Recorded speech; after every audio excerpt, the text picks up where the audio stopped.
Bismillahirrahmanirrahim. Assalamualaikum warahmatullahi wabarakatuh. Alhamdulillahirabbil alamin, wassalatu wassalamu ala asyrafil anbiya'i wal mursalin wa ala alihi wa sahbihi ajma'in, amma ba'du. Puji syukur kehadirat Allah Subhanahu wa taala yang telah memberikan rahmat serta hidayahnya kepada kita semua. Selawat serta salam marilah kita haturkan kepada baginda kita Nabi Agung Nabiullah Muhammad sallallahu alaihi wasallam. Sahabat sekalian, selanjutnya kita akan membahas mengenai unifikasi atau penyatuan bacaan Al-Quran, di mana pembahasan kali ini terdapat dalam bab 9 dalam buku Rekonstruksi Sejarah Al-Quran karya Taufik Andan Amal.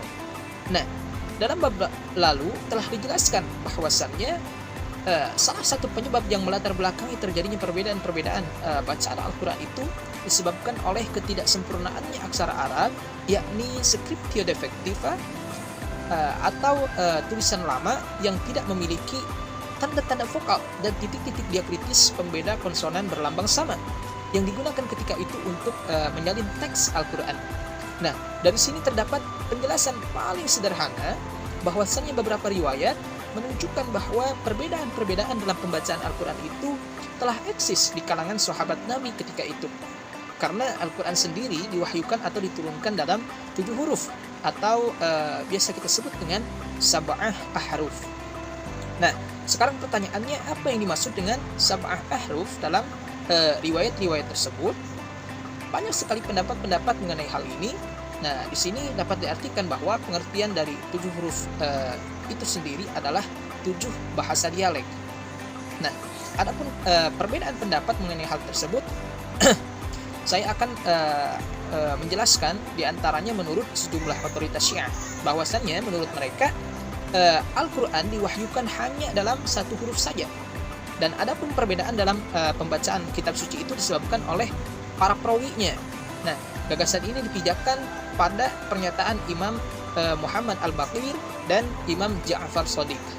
Selanjutnya pendapat menurut Toha Hussein, yaitu seorang pemikir muslim modern asal Mesir, bahwasannya menurut beliau Al-Quran pada mulanya dibaca dalam 1 bahasa dan 1 dialek, yaitu dialek suku Quraisy ketika itu. Tetapi ketika para qurra dari berbagai suku mulai melakukan pembacaan terhadap Al-Quran tersebut, muncullah keragaman bacaan, nah, yang merefleksikan perbedaan-perbedaan dialek di kalangan mereka. Nah, gagasan Hussein ini, sebagaimana dengan gagasan yang berkembang di kalangan Syiah, menimbulkan implikasi senada, yaitu bacaan manakah yang orisinal yang bersumber dari Nabi.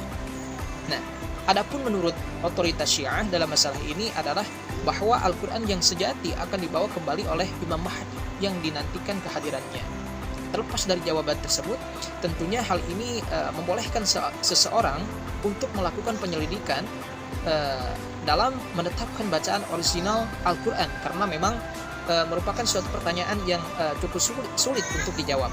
Begitu.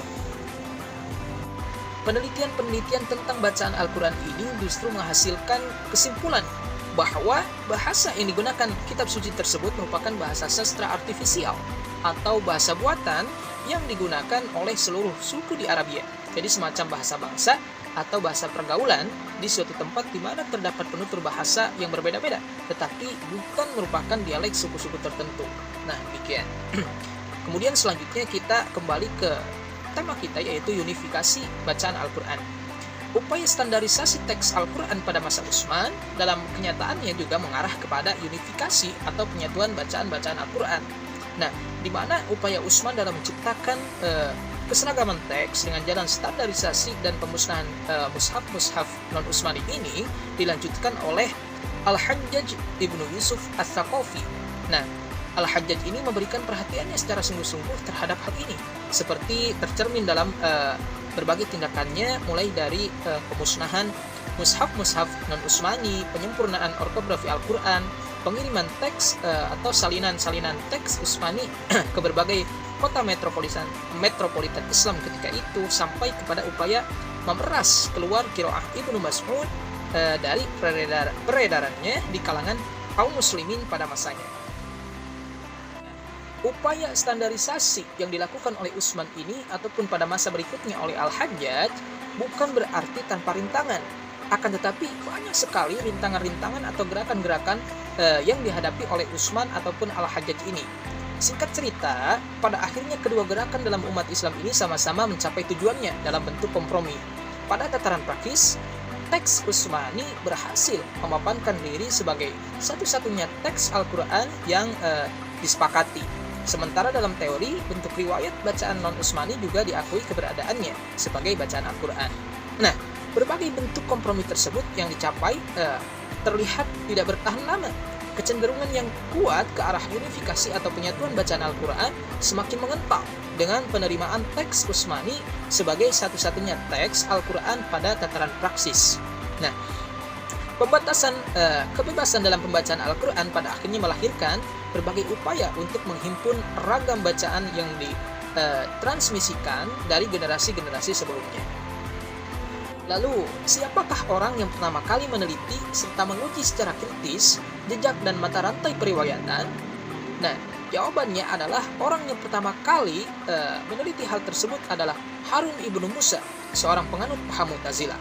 Namun, otoritas pertama yang paling berpengaruh dalam hal ini adalah Abu Ubaid al-Qasim ibnu Salam yang menghimpun sekitar 32 sistem qiraah termasuk qiraah 7. Kemudian menyusul Ahmad ibnu Zubair ibnu Muhammad al-Kufi yang menyusun suatu kitab tentang 5 bacaan yang ada di kota-kota besar Islam ketika itu. Setelah itu ada Al-Qadi Ismail ibnu Ishaq al-Maliki yang menulis suatu kitab tentang qiraah yang menghimpun 20 ragam bacaan termasuk qiraah 7. Nah, khusus untuk qiraah 7 ini penghimpunnya yang termasyhur adalah Ibnu Mujahid. Sedangkan pada masa selanjutnya itu Muhammad ibnu Jarir at-Tabari yang menghimpun lebih dari 20 sistem bacaan. Nah, tidak lama setelah at-Tabari kemudian Abu Bakar Muhammad ibnu Ahmad ibnu Umar ad-Dajuni menyusun suatu kitab tentang qiraah, di mana ia memasukkan at-Tabari sebagai salah satu dari imam qiraah 10. 7 qiraah tersebut pada faktanya juga mencerminkan sistem-sistem pembacaan Al-Quran yang populer dan berlaku di berbagai wilayah utama Islam. Nah, ketujuh sistem bacaan ini masing-masing memiliki 2 riwayat atau versi bacaan yang agak berbeda dan diturunkan melalui jalan periwayatan yang juga memiliki sejumlah perbedaan bacaan.